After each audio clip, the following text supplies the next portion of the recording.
Está haciendo uso de la palabra hasta hace un momento, por supuesto, el experto en temas de reforma política, Ernesto Álvarez Calderón, y entre otros quienes vienen aportando precisamente para poder poner a punto esta reforma política que todos esperamos. Escuchemos el desarrollo de esta sesión. No se trata de quitar o poner o medular, se trata de darnos cuenta que creo yo que no está enferma la forma de gobierno, que ha logrado esta Constitución 4, repito, gobiernos consecutivos. Se está finalizando el cuarto. Antes recuerden que cada 2 gobiernos en un golpe de Estado movido de primarias democráticas, lo cual habría que reconocer que es un avance, ¿no? Nuestra forma de gobierno es más un régimen presidencial, ¿no? Que es un modelo que gira alrededor del presidente en gran medida, ¿no? Por sus disposiciones, ¿no? Pero adolece de un problema muy importante, y es el siguiente, perdónenme la comparación. Cito mucho en parte de Estados Unidos porque fue que nació el sistema, ¿no? Los americanos no se unieron para crear un presidencialismo. Es un error pensar. Los americanos se unieron para crear una federación. Una consecuencia de la federación del presidencialismo. Bueno, ¿cuál es el problema? En gran medida, el problema está en la regionalización. El gran debate bicentenario es la regionalización, que realmente no me quiero emocionar, pero casi digo que es un desastre, porque yo vivo en provincias, han pasado casi 20 años y ninguna región realmente, como debería en este tiempo, ha despuntado. Ninguna región puede decir que es, el Guayaquil de Lima. Ninguna, ni siquiera una, ni media. Es más, todo lo contrario, ha involucionado la regionalización porque, de alguna manera, Lima se parece más a las regiones que las regiones a Lima. Porque en Lima ya no hay agua, no hay infraestructura, como puedo decirlo en Piura, no hay infraestructura. Entonces, la revisión, creo, de cada bicentenario, es hablar de la regionalización. Y cuando hablamos de la regionalización, de esa forma de Estado, si funciona, si las regiones avanzan, si crecen, si disminuye el centralismo, podemos hablar efectivamente, de la necesidad de un Senado, ¿no?, que de alguna forma represente a las regiones, ¿no? Naturalmente que esto no se puede dar de acá al 2021, definitivamente, y suscribo lo que dice el doctor Ernesto Álvarez Miranda, ¿no? ¿Por qué razón? Porque quizá ir al distrito electoral único, pero de cara a una disposición final y transitoria, saber que tienen que hacerse correcciones respecto a la regionalización. Se tiene que revisar la regionalización porque de lo contrario el país va a seguir estando desarticulado. Repito, no hay ninguna región que pueda estar a la par de la capital. Y han pasado bastantes años para que se vea ese crecimiento en infraestructura y en estándares, ¿no? Esa creo que es la gran revisión del cada bicentenario, si me lo permiten. Con relación volviendo en ese caso a las relaciones ejecutivo-legislativo, cabe resaltar lo siguiente, ¿no? El Perú, la forma de gobierno del Perú, de alguna manera ya reconoce en sí misma, la Constitución peruana, que el Perú adolece de partidos políticos, digamos, salvo los partidos políticos históricos, adolece de partidos políticos estables, ¿no? Si se dan cuenta, por ejemplo, si nos damos cuenta, el Perú posible desapareció, se puede decir, de inscripción, ¿no? Ha ocurrido mismo con Perú, con Partido Nacionalista, ¿no? Y es una tendencia que parece que es muy recurrente, y eso, por ejemplo, no es lo lógico que un partido que ha sido gobierno luego se quede sin parlamentarios o disminuyan el gobierno siguiente. Ese es un problema que hay que atajar. Y la Constitución, por ejemplo, en el 79 tenía algo que no tiene el 93, que sí podrían verlo, y se mantuvo que está en la reforma, y es que el candidato a la presidencia se le permitía ser senador, o en todo caso, o se le podía ser senador. Y tiene una ventaja. ¿Por qué razón? Porque en un sistema que no hay partidos estables, o el índice de mortalidad de los partidos es muy alto, permite al líder del partido organizar su bancada al interior. Y esto, por ejemplo, se ha perdido. Esto lo tenía la Constitución del 79, ¿no? Claro, va contra toda la lógica del presidencialismo, pero estamos en el Perú, o sea, no pretendo ser un país ajeno, ¿no? Luego tenemos la figura, el presidente de la República es un jefe de Estado, pero podría en la práctica delegar funciones como jefe de gobierno, ¿no? Esto depende de la personalidad del presidente. Hay presidentes que han sido jefes de gobierno en la historia de la República, pero recientemente, historia reciente, tenemos presidentes que son más jefes de Estado, que inauguran, clausuran, ¿no?, que dan mensajes, y jefes de gobierno que son, digamos, más, o puede ser ni jefes de gobierno también, pero puede ocurrir lo más extremo, ¿no? Los más extremos, así es. Entonces, el jefe de gobierno se convierte pues como una especie de director de la política general, ¿no? El presidente del Consejo de Ministros, ¿no? El presidente nombra al presidente del Consejo de Ministros y juntos al resto del gabinete, ¿no? Estos parten de esta forma de gobierno, ¿no?, que tiene una semejanza como Francia, semejanza.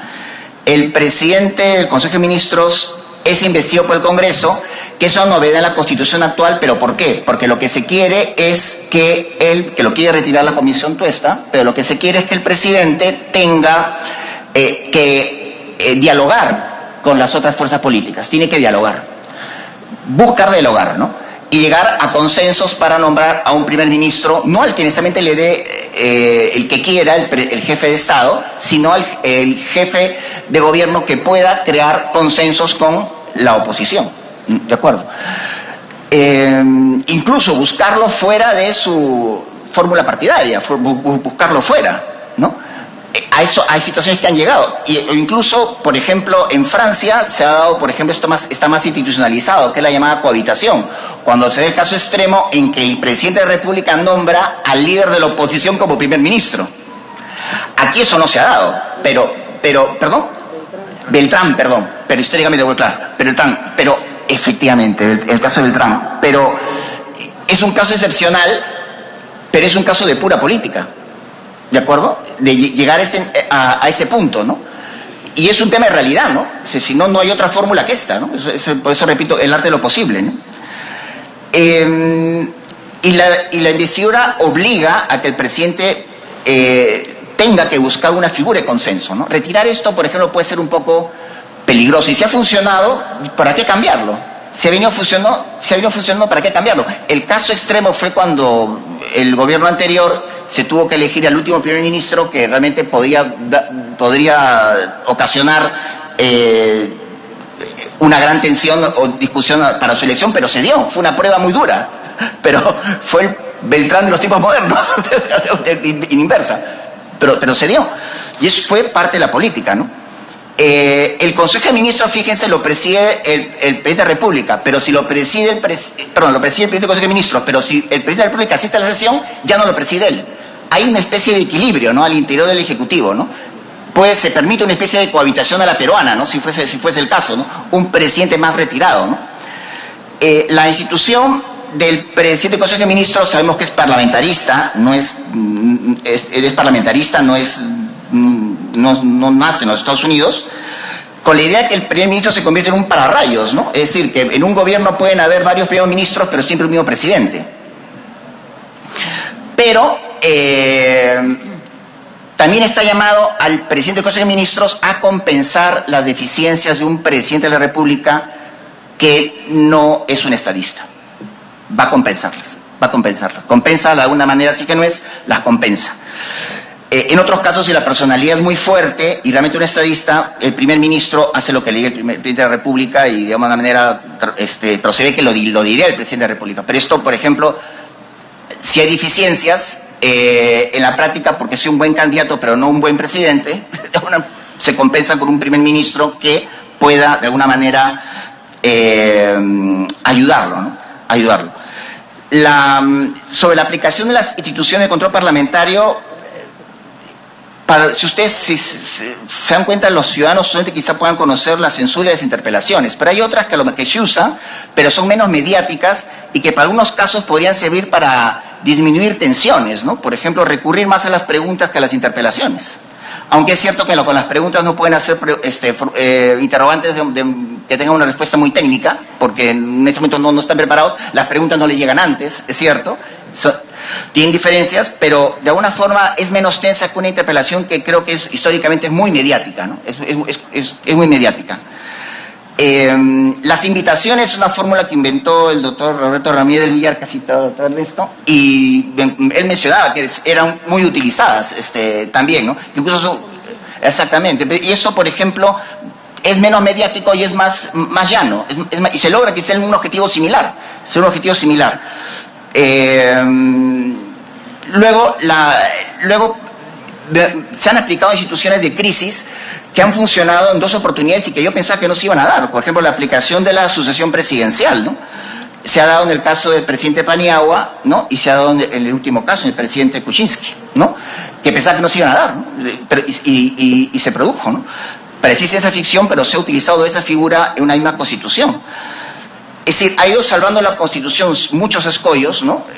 Difíciles, y este quizás es el momento de turbulencia más serio que tiene, ¿no? Más serio que tiene, es la prueba de fuego que tiene. Y luego sobre la aplicación de la cuestión de confianza, que también se han querido plantear cambios, yo discrepo, lo digo como profesor, ¿no? Tengo otra opinión respecto a lo que ha resuelto el Tribunal Constitucional. ¿Por qué razón? Porque voy a empezar por la moción de censura. La moción de censura y también la cuestión de confianza tienen doble efecto. Un efecto individual y un efecto solidario. Un efecto individual es cuando va dirigida a un ministro en singular, ¿no es cierto? Ministro de Transporte, el que sea. Se ve el ministro. Pero tiene efecto solidario cuando va dirigida al primer ministro. Porque el primer ministro fue investido y esa investidura hizo juramentar al resto de su gabinete que el Parlamento le ha dado esa confianza y se irradia al resto del gabinete. Por eso cuando renuncia o censurado o negado confianza el primer ministro, se tiene que ir y todos se tienen que renunciar. Tiene efecto individual y efecto solidario, ¿no? Aquí se han negado el efecto solidario y es una interpretación que considero errónea por parte del tribunal. Y lo digo porque de alguna manera dediqué horas a esto durante mi investigación, cuando hice el doctorado. O sea, no se llama todavía, con el tiempo hice el doctorado, solamente hubo una moción de censura, un ministro de Agricultura en el año 90, me acuerdo, pero después, viendo la Constitución, descubría que existían dos efectos distintos, ¿no? Aquí se ha negado el efecto solidario, ¿no? La crisis total de gabinete, es decir, la crisis total de gabinete también, que parece muy literario, también lo expresa. Es decir, esa crisis total de gabinete implica que ningún gabinete se puede quedar. También ya lo sopla el constituyente, innecesariamente, pero ha regalado la frase, crisis del gabinete, ¿no? Y luego la única institución que no se ha utilizado todavía ha sido la disolución. Es como el último figurita del álbum, ¿no? Es la disolución, la única, todas las demás se han cumplido. La única que no se ha cumplido es esta. Y pasa algo muy curioso, porque está hecha para no utilizarla. Está hecha para que hagan política, para que se haga política. Está hecha para no utilizar. Es curioso, pero es cierto. ¿Por qué razón? Porque primero tienen que darse las dos gabinetes completos, tendría que ser, de acuerdo con mi planteamiento anterior, censura o negación de confianza a dos gabinetes, ¿no? El presidente no está obligado a disolver, porque la política le dirá si es prudente o no hacerlo, ¿no? O sostenerla hasta antes del último año, porque si no ya no va a poder hacerlo, ¿no? Pero, y ahí hay una especie de jaque, ¿no? Si jugamos al ajedrez.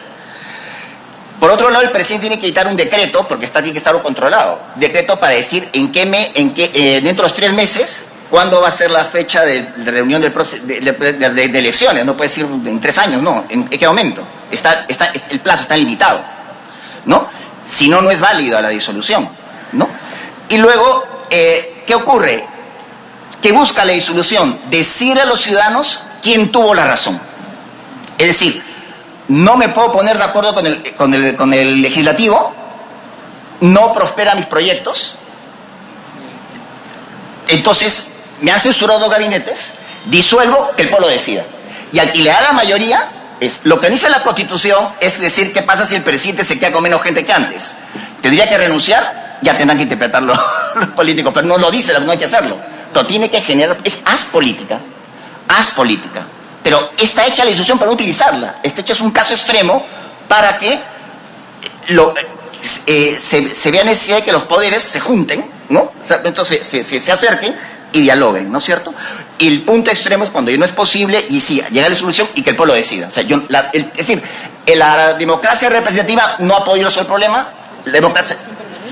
Ah, claro que sí. Sigue la comisión permanente, que antes era el Senado, exactamente. La comisión permanente sigue el Senado, sí, y luego viene antes era el Senado y cuando con la constitución actual se nombra el nuevo Parlamento, tiene que juzgar lo hecho por la comisión, por la comisión permanente, ¿no? Que es también control. O sea, siguen habiendo garantías, ¿no? Sí, evaluará cada decreto de urgencia que se haya dictado durante ese periodo, ¿no? Es lo único que no se ha cumplido, pero está hecho, pero se ha cumplido, porque está hecho para no cumplirse. Es lo irónico, que lo han pensado así. Es decir, noto que las relaciones ejecutivo y legislativo, que más que ver que son sanas, porque han durado 4 periodos democráticos consecutivos. Es la mejor señal que está sano. Que hay que mejorar, sí.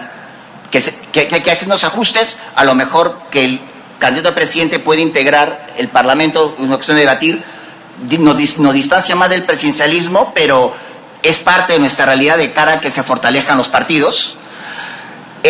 La plataforma de base que se comunica con la forma de gobierno, la forma de Estado, ¿no? Y creo que la regionalización no puede ser ausente en un debate del Bicentenario, porque yo soy limeño de nacimiento, pero pirano de corazón, y la verdad que no pasa nada, no pasa absolutamente nada, no crecen las regiones en comparación, y más bien creo yo que Lima se está pareciendo más a las regiones, en el déficit de infraestructura, ¿no? Es decir,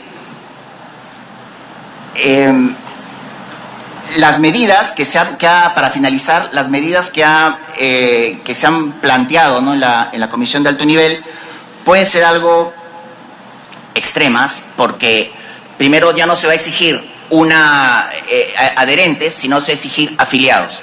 Y afiliados es lo más difícil, porque ser miembro de un partido en otras latitudes es algo así como decir soy de un equipo de fútbol y no de otro. No me puedo ir a otro, ¿no? Tengo esta camiseta, no tengo otra, ¿no? Es decir, el sistema de una manera se ha confeccionado de tal modo que se forman, en algunos casos, agrupaciones políticas coyunturales que luego se empiezan a fraccionar durante los 5 años, o incluso pueden llegar a desaparecer, o de pronto ya el siguiente periodo ya no alcanza una curul. Pedir afiliados y encima que no exista una reelección inmediata, como se ha aprobado ahora, también es otro problema, ¿no? Porque buscas profesionalizar, pero al final no vas a profesionalizar porque solamente va a estar 5 años, solo 5 años. Entonces es un problema que se ha dado con el referéndum, ¿no? Que no se puede comparar, y aquí terminaría, con el caso de Costa Rica, como fue el ejemplo. Porque Costa Rica, para ser hecho comparado, Costa Rica es un país que no pasa con la justa los 5 millones de habitantes, tiene un parlamento que tiene esa disposición y que solo tiene 57 escaños. No es comparable con el Perú. No es comparable con el Perú. Quizás lo hagan para evitar que exista una élite de políticos que siempre sean los mismos, bueno, pero como son tan pocos, que haya rotación, pero me pongo a pensar una explicación, pero eso no es aplicable al Perú. Yo me tengo que buscar países en que tengan ciertas similitudes de características para ser comparado, pero no hacer a otras que no vienen. Bueno, pues siguen extendiendo, me han soportado mucho tiempo, muchísimas gracias, les quedo agradecido. A ustedes. Gracias, doctor Hackanson. Señores congresistas, como ustedes sabrán,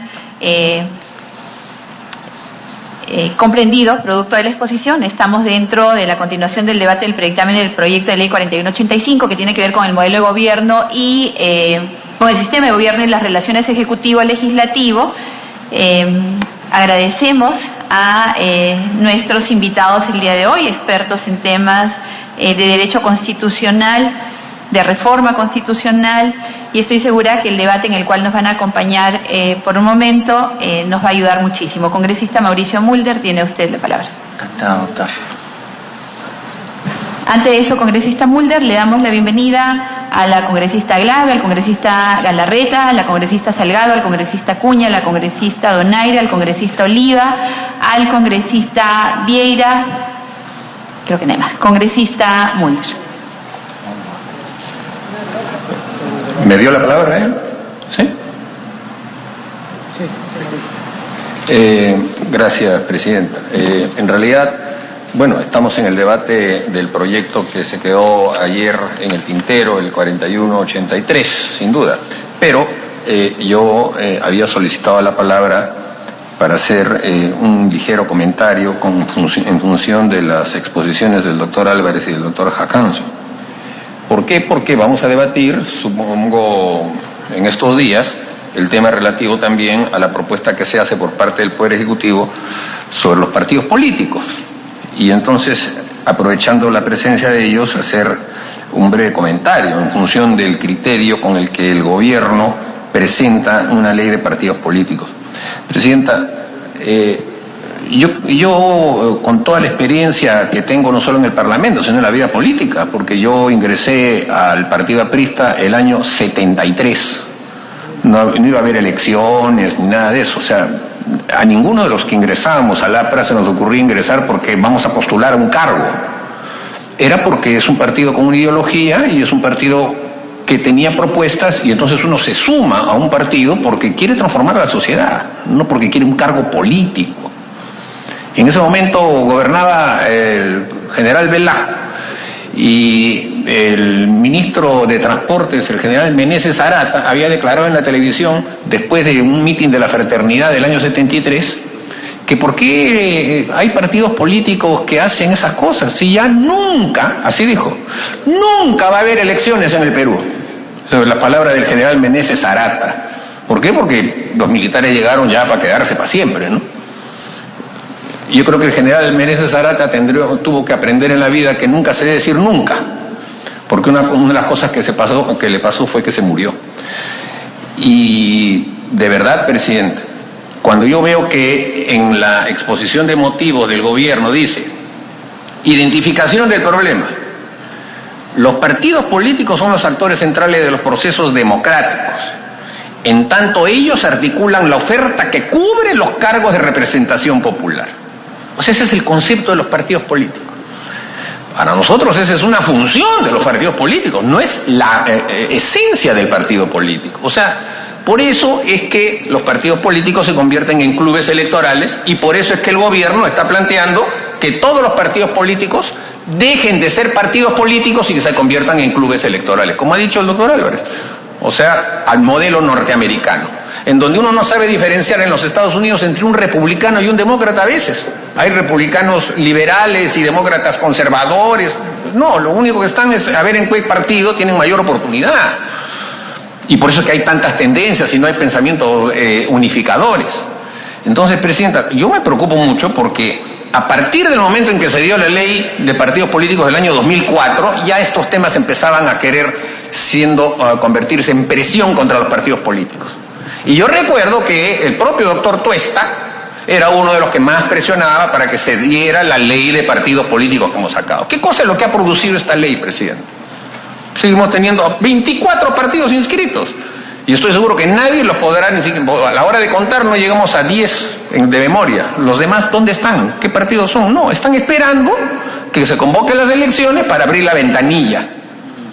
Nada más. Entonces, presidenta, cuando yo, por ejemplo, este es el compendio electoral peruano que saca el Jurado Nacional de Elecciones, ¿no? Pone la ley de partidos políticos, que tiene 40 artículos, y después pone el reglamento de la ley de partidos políticos, que tiene 144 artículos. 144 artículos. Con artículos, presidenta, que dicen las cosas más inverosímiles. Por ejemplo, las firmas materia de la verificación deben ser presentadas en original y con copia legalizada. No deben ser escaneadas ni digitalizadas. La estructura del llenado de las firmas de afiliados en las actas constituidas por los comités deben contener número de página, número de firma, número de ítem, número de DNI, siempre con 7 dígitos, apellido paterno, apellido materno, huella digital, tal como consta en el anexo 33. O sea, a esto se dedican los burócratas, pues. Y no se dan cuenta que un partido político está compuesto, en primer lugar, por voluntarios. O sea, en los partidos políticos, que yo sepa, a nadie le pagan. Son voluntarios y tienen que hacer esto. Y los partidos tienen que dedicar personas voluntariamente a nivel nacional que se encarguen de estas cosas. Entonces, cuando yo veo que en el proyecto se dice, por ejemplo, elecciones internas el mismo día, con la presencia de todos los ciudadanos, imagínense la infraestructura que necesita el partido político para eso. Y se deja de lado, Presidenta, uno de los elementos sustantivos, lo ha mencionado el doctor Álvarez también, de los partidos políticos históricos, que es la formación de cuadros. O sea, un cuadro político no es necesariamente una persona que va a ir a un cargo público.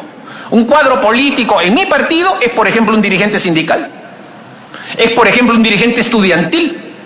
Y tienen tareas en los procesos electorales que se hacen en los sindicatos, en las universidades, etcétera. No es solamente el cargo político al que se llega, como hemos llegado los parlamentarios, ya después de muchos años de militancia. Uno trabaja así en su partido político. Entonces, el desconocimiento con el que se pretende hacer una suerte de reforma de los partidos políticos es supino en el Congreso y sobre todo en el Poder Ejecutivo. Hoy día en la mañana que tuvimos la reunión, lo hemos dicho claramente. Casi ninguno de los que estaba ahí representando al gobierno ha militado nunca en ningún partido. No saben lo que es un partido político, no lo han vivido el partido político. Entonces, ¿cómo van a venir a pontificar de cómo debe ser un partido político?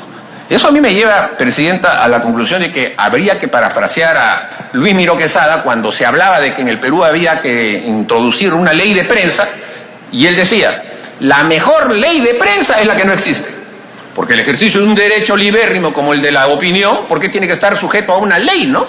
Y el ejercicio del derecho libérrimo de los ciudadanos a asociarse, ¿por qué tiene que estar sujeto a todo tipo de connotaciones burocráticas? Yo, francamente, Presidente, yo derogaría la ley de partidos políticos actual y simplemente se le aplica a los partidos políticos la ley de asociaciones. Y para que pueda haber una falla de inscripción, obviamente se podrán recoger firmas o buscar algún otro mecanismo, el número de votos y todas esas cosas que tienen que ver. Pero el comportamiento del partido político debe ser el comportamiento en donde se respete el derecho del ciudadano a asociarse libremente y no estar sujeto a todas estas variables burocráticas que se están introduciendo acá.